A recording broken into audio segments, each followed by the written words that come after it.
I started making my own homemade kombucha because paying $4 or $5 for one bottle was crazy when I can make an entire gallon for around the same cost. All I needed was a SCOBY, which is what you saw, that helps ferment the drink, water, sugar, tea bags like green tea or black tea. You can use different fruits or fruit syrups if you want to flavor your kombucha, but making it is super easy. I needed 16 ounces of kombucha for the first time making the batch, but after that, I didn't need it any longer.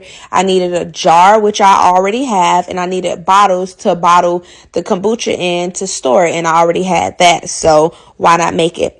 What you already saw was after the water came to a boil, I added sugar and the tea bags to it. I turned the burner off and I allowed it to steep for some hours. I left it there for probably like 8 hours or so. And once it cooled, I transferred it to my jar where my SCOBY and some kombucha already live. You see the little liquid already in there? That is some kombucha already.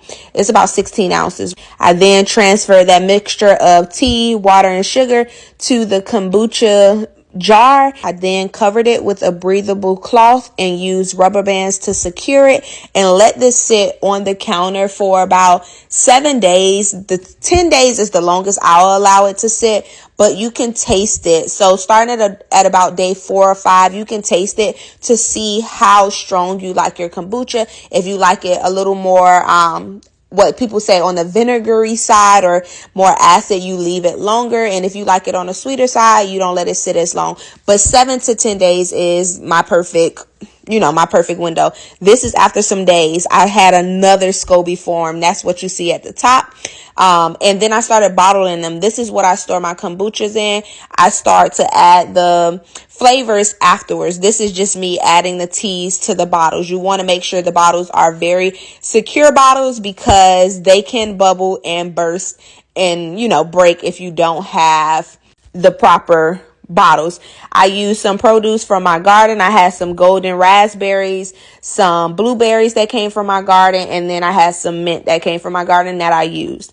One of the flavors I did do was a honey flavor. I used some older produce, which was a peach you see on the table, and some lychees, which all of these flavors came out really good. You can flavor kombucha with any fruit or fruit syrups that you have.